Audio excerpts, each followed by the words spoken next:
a gente sabe que a pressão não tratada pode matar. Então a pessoa pode ter um derrame, pode ter um infarto, e isso pode ser fatal. Pode causar outras doenças. E pode, lógico, porque no fundo você precisa entender que os vasos, a pressão atinge todos os órgãos. A retina, o cérebro, o coração, o rim, todos os vasos. Então, quando você tem pressão alta, todos os vasos estão sendo levados. Então pode acometer qualquer órgão, entendeu? Então, uma alimentação correta, balanceada, leve, pode prevenir a pressão alta? Pode ajudar a gente? Com certeza. Tudo que a gente fala de levar uma vida saudável, que parece muito simples, mas na realidade é difícil, ajuda a prevenir a pressão alta. Então, fazer exercício, estar dentro do peso, não exagerar no álcool, não exagerar no sal, são aspectos que previnem o aparecimento da doença, mesmo para pessoas que têm carga genética da doença. Realmente para um tempo difícil, né? Você fala os 3 primeiros de conversa, você já desiste. Mas não pode, né, doutor? A gente tem que incentivar sempre a... Não, a gente precisa insistir, e na realidade, todas as pessoas que fazem exercício, estão no peso, etc., se sentem bem. A gente sabe disso, né? O difícil é convencer as pessoas a começar. O senhor falou de não exagerar no sal, e isso realmente é muito difícil, porque o sal dá aquele gostinho para a comida, né? A gente adora colocar um pouquinho de sal. Por que a gente sempre relaciona sal à pressão alta? E a gente até ouve, né? Tem aquela coisa curiosa, quando a pessoa está ao contrário, quando a pessoa está com a pressão baixa, dá sal para aquela pessoa que passa. Então, o sal, ele retém água, né? E o sal eleva a pressão por causa dessa retenção de líquido, tá certo? Então, se as pessoas exageram no sal, muitas vezes é até difícil tratar a pressão alta. Existem pessoas que são mais sensíveis ao sal do que outras. Existem pessoas que se comem sal, a pressão sobe. E tem outros que a gente chama de sal resistente. Podem comer mais sal e a pressão não sobe. De qualquer maneira, o sal está ligado a essa elevação da pressão. Agora, isso que você disse, de pôr um pouco de sal embaixo da língua, que a pessoa está com pressão baixa, isso é folclore, né? Porque o sal, para elevar a pressão, ele precisa reter líquido. Então, isso leva 1 dia, 2 dias, até o rim ir retendo o líquido. Por exemplo, se você comer uma feijoada, você tem sede, né? Então é isso, comer o sal, você vai começar a tomar líquido, etc., para reter esse líquido e elevar a pressão. Então não é momentâneo. Não adianta pôr o salzinho embaixo da língua ou comer alguma coisa. Não é na hora. É uma azeitona, né? Come uma azeitona que isso não vai. Agora, para não exagerar no sal, qual é a medida correta? Qual o limite que a gente pode consumir de sal por dia?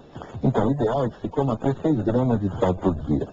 2 gramas que já tem nos alimentos e mais 4 gramas adicionados. Isso significa 4 colheres de café raso cheias de sal. Por dia todo? Por dia todo. É muito pouquinho. A gente brasileiro come em torno de 12 a 16 gramas de sal por dia. Nossa. Entendeu? Porque isso não percebe. É muito mais do que a gente precisa. E como isso tudo é uma questão de hábito, o ideal é a gente se habituar a comer menos. Por exemplo, numa casa que tenha 4 pessoas, 1 quilo de sal, se for comer 6 gramas por dia, tem que durar mais ou menos 1 mês e meio. E fora de besteira que a gente come, né? Um salgadinho, ou até um pão mesmo, que lá na padaria já tem sal ali, né? As coisas já tem sal. Tudo tem sal. E a gente vai se habituando, você vai comendo mais e não percebe. O ideal é ir restringindo o sal. Doutor, uma pessoa que leva uma vida saudável, que faz esporte, atividade física, pode vir a ser hipertenso? Pode. Tudo isso não é vacina contra a hipertensão. Né? É uma prevenção. É uma prevenção. Então, se a pessoa tem uma carga genética e ela tem esses fatores que eu comentei, a chance de desenvolver hipertensão é maior do que se ela praticar exercício, estiver dando peso, não exagerar no sono e no álcool. Mas mesmo assim, existem pessoas magras, atletas, que não exageram no álcool e no sono e têm pressão alta. E criança? Criança também. É menos frequente. Temos adultos, em torno de 6% da população, mas tem hipertensão também. Mas você leva uma criança que, teoricamente, é mais saudável, né, que um adulto. Então, nas crianças, as causas curáveis, as causas que a gente chama de secundárias, que existe uma causa específica, não genética, são mais frequentes.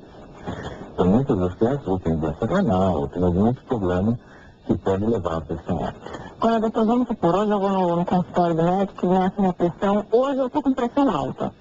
Isso significa que eu tenho pressão alta, que eu tenho hipertensão? Não significa. Na realidade, a gente sabe que a pressão se eleva na presença do médico. É o que a gente chama de efeito do avental branco. A gente fica nervoso quando vê o médico. Tem uma sensação de alerta, de alarme frente à presença do médico. Né? E com qualquer outra situação diferente das habituais, né? Mas nunca se imaginou que o médico fosse um fator estressante para a pessoa. Né? Nada pode dar errado ali na frente do médico, né? Então a pessoa vai ficar nervosa. Você não sabe qual vai ser o veredito, o que o médico vai dizer, mas sempre causa uma certa ansiedade. Então existe esse efeito mental branco. Então quando a gente mede a pressão uma vez e ela dá alta, eu muitas vezes não sei se aquilo é uma elevação da pressão pela presença do médico, pelo estresse, ou se é doença mesmo. Então a gente precisa medir várias vezes. Muitas vezes a gente precisa medir fora do consultório. Existe em casa, medir em casa, porque em casa não tem a presença do médico. Ou existe um exame que chama MAPA, abreviatura de monitorização ambulatorial da pressão arterial. Então você monitora a pressão. Fica 24 horas com o aparelhinho, no braço o aparelho vai medindo a pressão e você tem um mapa da pressão da pessoa, fora do consultório. Enquanto ela está levando a vida normal. E com isso você pode decidir se existe mesmo a doença, a pressão alta, ou se aquilo foi uma elevação temporária da pressão frente a um estresse. Mesma coisa quando o médico vai ouvir o coração, começa a bater super rápido, né? A gente fica meio tenso. É verdade. Então daqui a pouco a gente volta a conversar sobre hipertensão. No próximo bloco eu quero saber qual é esse tratamento aí, o suficiente e de graça. Você não pode perder, hein? Espero que você volta já.